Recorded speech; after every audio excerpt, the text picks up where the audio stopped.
Bonjour à tous, très heureuse de vous retrouver encore aujourd'hui pour un nouveau thème, pour un nouvel échange. J'espère surtout que vous allez très bien et que Dieu vous garde et bénisse vos maisons. Aujourd'hui, nous allons parler de la notion d'aide. Alors, la notion d'aide dans le couple. Et je viens particulièrement m'adresser aux couples, mariés ou pas. Alors, toute personne qui est en couple, tenez-vous bien, asseyez-vous confortablement dans votre canapé ou dans votre divan, peu importe. Et nous allons parler de quelque chose de très sérieux. Et ce thème-là, cela fait l'objet de bien de polémiques, parfois même de conflits, dans pas mal de couples. La notion d'aide dans un couple. Aider. Quand un mari dit que j'aide ma femme dans les tâches ménagères, ou quand une femme dit j'aide mon mari dans les charges de la maison. C'est de cela dont nous allons parler aujourd'hui. Alors prêtez bien toute votre attention. Alors, mes très chers, déjà à la base, nous savons que l'homme, il est le chef de famille. C'est l'homme qui a la charge de prendre soin de la maison, de sa femme, de ses enfants, de la famille. La femme, à la base, est très rapportée à tout ce qui est ménage, à l'organisation pratique de la maison. Et au temps de nos grands-parents, ou au temps d'avant, la femme pouvait se permettre de rester à la maison, tranquillement ou sagement, à regarder les enfants, à s'occuper de l'éducation ou à gérer son ménage. L'homme, quant à lui, était le seul pourvoyeur de tout. Il était un peu comme le nourricier de madame, des enfants et de toute la famille. C'est lui qui pouvait tout assurer. Avant, on pouvait se le permettre. Mais notons que à notre temps d'aujourd'hui, les choses sont bien différentes et elles ont bien et considérablement évolué dans ce sens-là, où la société et les pressions sociales actuelles nous obligent, hommes et femmes, à tous les deux mettre la main à la pâte. Quand je dis mettre la main à la pâte, hommes et femmes sont tous deux obligés de sortir le matin et de rentrer le soir. Chacun va chercher du travail, chacun va chercher quelque chose à faire, une activité. Et vous connaissez la société actuelle, les difficultés présentes qui font que un seul salaire ne peut nourrir toute une famille ou toute une maison. En tout cas, qu'il soit vraiment aussi et assez très consistant. Mais pour parler même du bien-être émotionnel que chacun pourrait avoir ou ressentir en termes de dignité, en termes d'honneur ou en termes de valorisation personnelle, chacun se met à la tâche. Pour lui-même, pour son bien-être personnel, pour celui de la famille également. Alors, quand on parle d'aide, vous savez, la communication, elle est très importante dans un couple. Une bonne communication va appeler une solidarité également bonne, solide, une solidarité qui va aussi donner et faire naître une complicité extraordinaire. Cette complicité va apporter de la gaieté à notre couple. Cette complicité va apporter de la lueur, va nourrir l'amour, va nous accompagner également.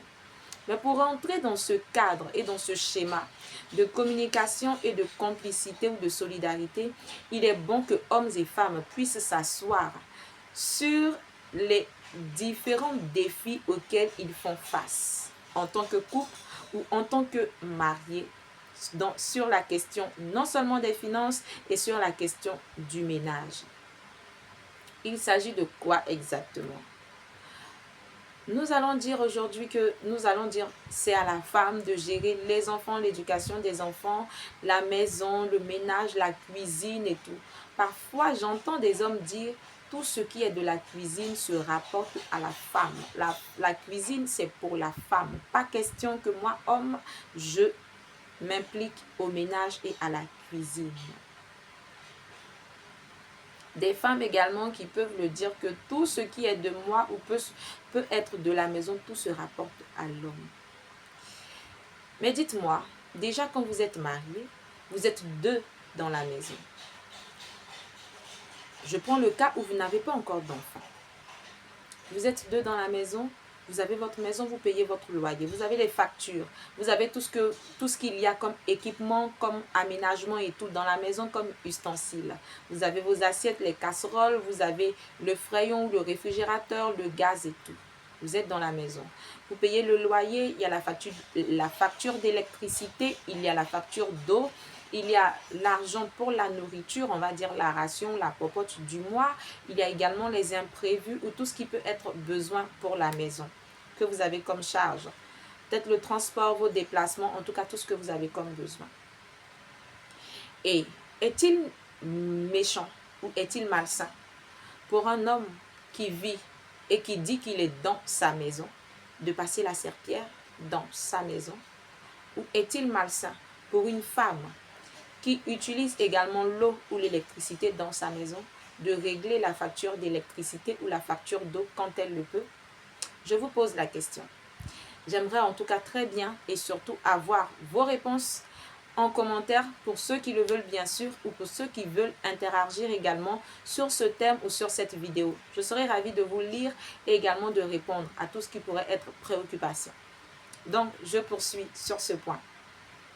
Alors, mes très chers, quand on parle ici d'aide ménagère ou d'aide financière, moi j'ai envie de dire qu'en réalité, vous n'aidez pas. Pourquoi je dis que vous n'aidez pas? Vous n'êtes pas en train d'aider monsieur, votre femme, lorsque vous passez la serpillière.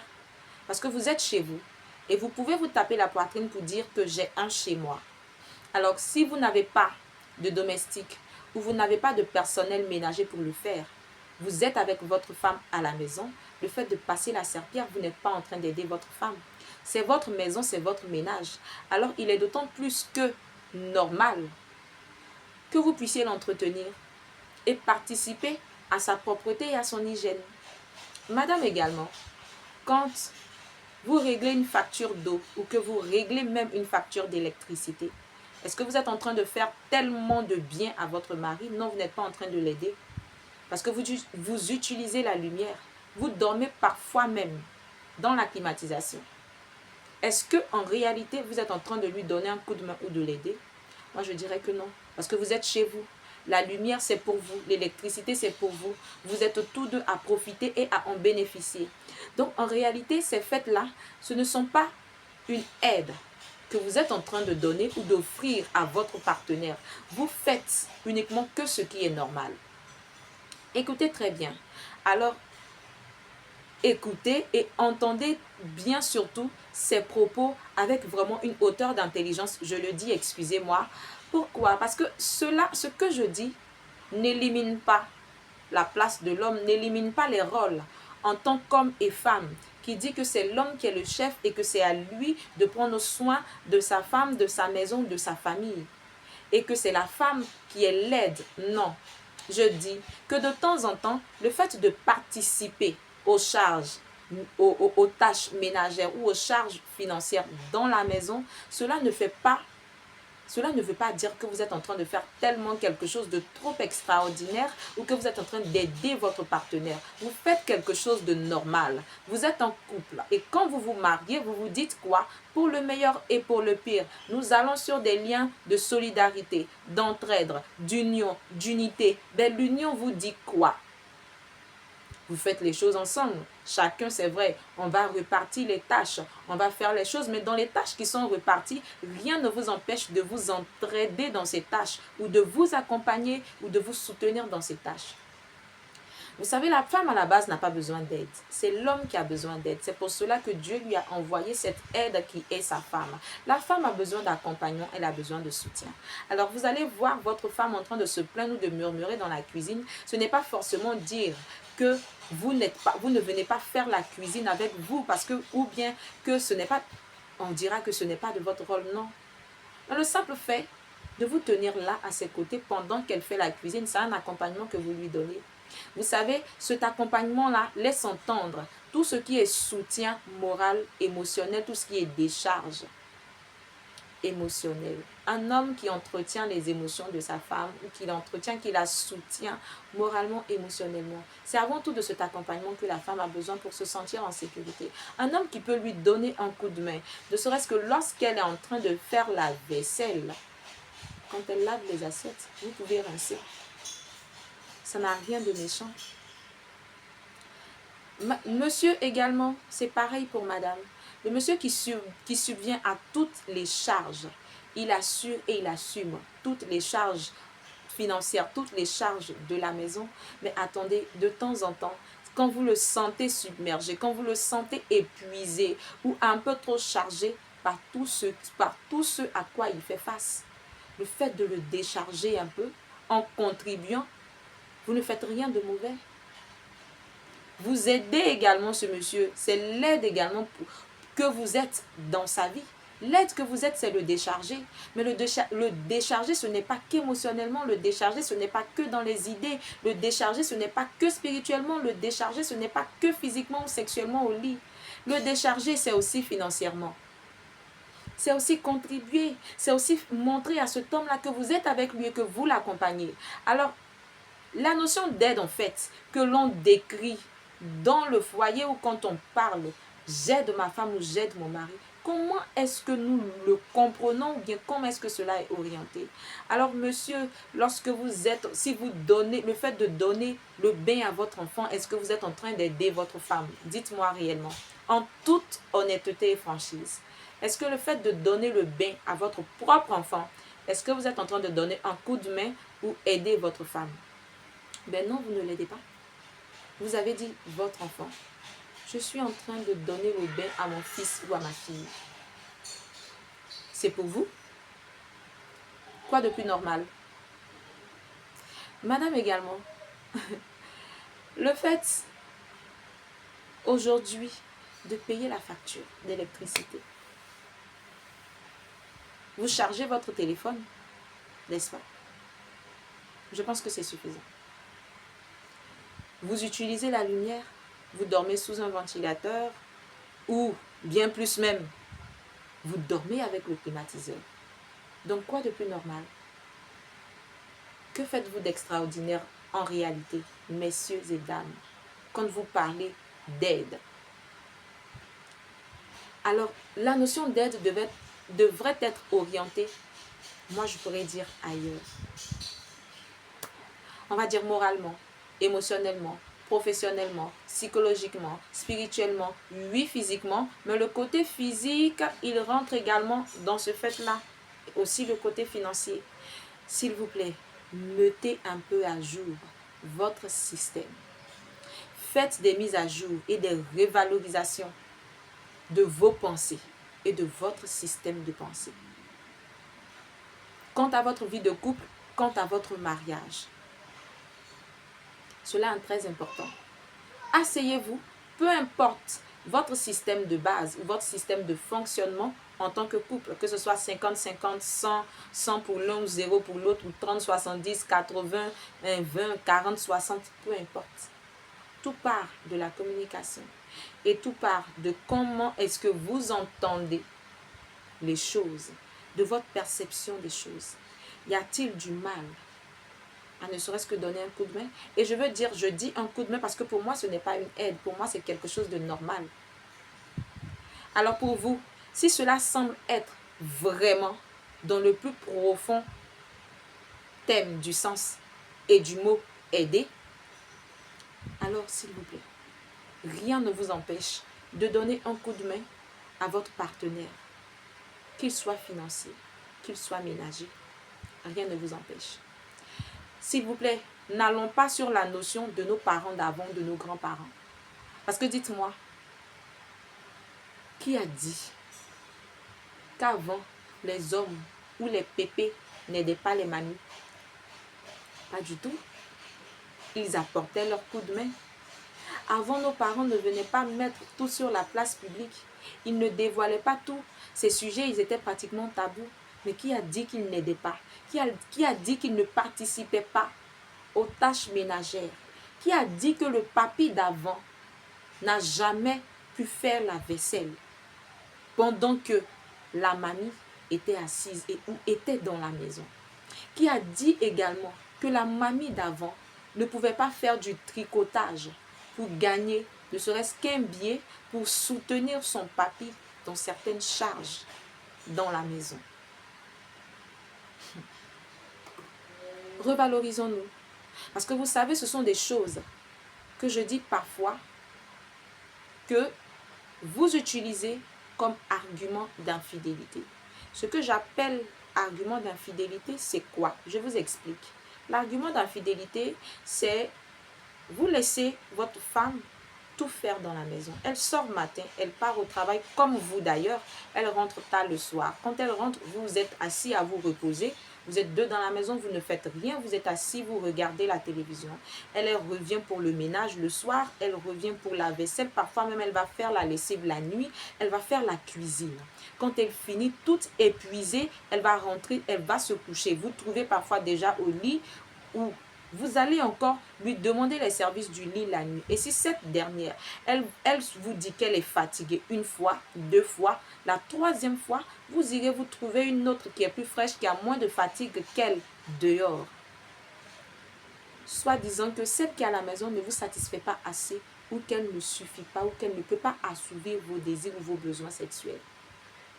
Voici ce que j'appelle un argument d'infidélité. Parce que si, par moment, vous lui donniez un coup de main à la maison ou que vous étiez là pour l'accompagner ou la soutenir dans ses tâches ou que vous participiez, ne serait-ce que des fois ou à une seule tâche, même à la maison, qui pourrait lui également alléger aussi les tâches ou les charges ménagères, celle-ci serait plus disposée et plus apte à vous satisfaire au lit et à être à vos côtés lorsque vous en auriez besoin ou que vous le demandiez. Vous n'auriez donc pas besoin d'aller voir ailleurs. C'est pareil pour les femmes. Lorsque vous laissez le monsieur s'occuper de tout dans la maison, toutes les charges, il prend du début jusqu'à la fin et même sur vous, il s'occupe absolument de tout. Un tel homme, il est confronté à certaines difficultés financières. Il sait pertinemment que vous, non seulement ne lui donnez aucun coup de main, vous ne l'aidez en rien, vous ne le déchargez en rien. Un tel homme qui est chargé émotionnellement, qui est chargé dans la tête, est-ce que vous êtes sûr que cet homme-là, il peut répondre pertinemment à vos besoins? Est-ce qu'il peut répondre efficacement à vos besoins affectifs, à vos besoins d'amour? Est-ce qu'il peut lui aussi être efficace au lit? Là où vous l'attendiez, ben non. Et vous reviendrez demain pour dire que cet homme-là, il n'est pas assez résistant, il n'est pas assez viril, lui, il est comme ça, il ne s'occupe pas très bien de vous. Et vous allez trouver là une occasion de non seulement le blâmer, une occasion vous aussi d'être infidèle. Voici ce que j'appelle des arguments d'infidélité. Alors s'il vous plaît, vous voulez avoir la paix, vous voulez vivre dans un climat ou un schéma heureux dans votre foyer, comme pour vous, c'est aider votre partenaire. Le fait de participer à une charge dans la maison ou le fait de ne serait-ce que faire une simple ou une petite tâche ménagère dans la maison. Alors s'il vous plaît, apportez à votre partenaire cette aide que vous pensez. Donnez-lui un coup de main. Cela ne change en rien que vous soyez l'homme. Cela ne change en rien que vous soyez honoré. Cela ne change en rien que vous soyez respecté. Cela ne vient pas tuer votre dignité. Bien au contraire, cela fait de vous un homme avec grand H.